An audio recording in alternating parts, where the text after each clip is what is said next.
On a beau être en plein cœur de la Provence, les cigales se font plutôt discrètes. C'est que le Mistral souffle sur les contreforts du Ventoux et nous sommes en plein hiver. Alors, rentrons au chaud, c'est Jérôme et Géraldine Thuillier qui nous reçoivent dans cette ancienne ferme provençale restaurée et réaménagée en chambre d'hôte. Et quand on a trouvé ce vieux mas dans son jus, comme disait l'annonce, du 18e, on a vraiment eu un coup de foudre. Que ce soit pour le cadre extérieur en priorité ou pour le rocher à l'intérieur. En effet, la bâtisse est entièrement adossée à un rocher, visible dans plusieurs de ses pièces troglodytes, comme dans cette chambre baptisée Zélige. Salle de bain en tas de lactes et lueurs orientales, cette ancienne étable est creusée dans le roc, ce qui lui confère une régulation thermique naturelle. Si les animaux vivaient au contact du rocher, je ne vois pas pourquoi nous, on ne pourrait pas le faire. Et c'est vrai que ça apporte un caractère plus insolite et un peu différent. Juste à côté, dans l'ancienne grange, la chambre Beaulieu décline meubles et textiles en camailleux de blanc et de gris et des pièces de ferronnerie ont été spécialement réalisées par un artisan local. Les rochers, enduits de lait de chaux, soulignent l'élégance des matières naturelles. La nature est tellement forte et tellement présente qu'on a eu vraiment envie de le faire ressortir. C'est ce qui nous semble être justement la partie noble de la demeure et de la bâtisse.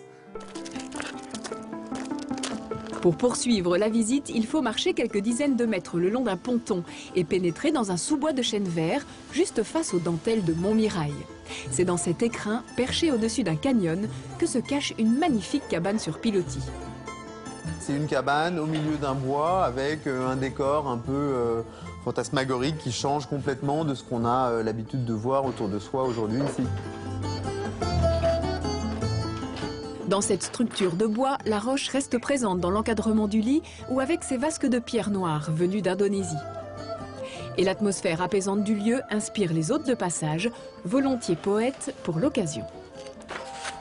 Si les murs de cette cabane enchantée pouvaient parler, ils souffleraient tous les murmures ensorcelants des soupirs amoureux doucement prononcés en secret dans les ombres de la nuit.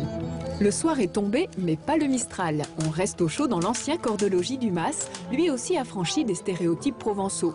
Pour cette rénovation, menée de main de maître, Jérôme et Géraldine nous livrent volontiers leur méthode secrète.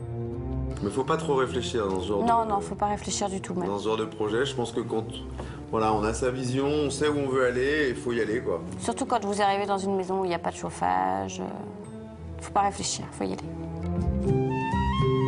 Faut y aller, voilà une petite phrase qui pourrait bien nous rester en tête, surtout quand viendra l'été et que les cigales recommenceront à chanter. Que je ne suis pas ça.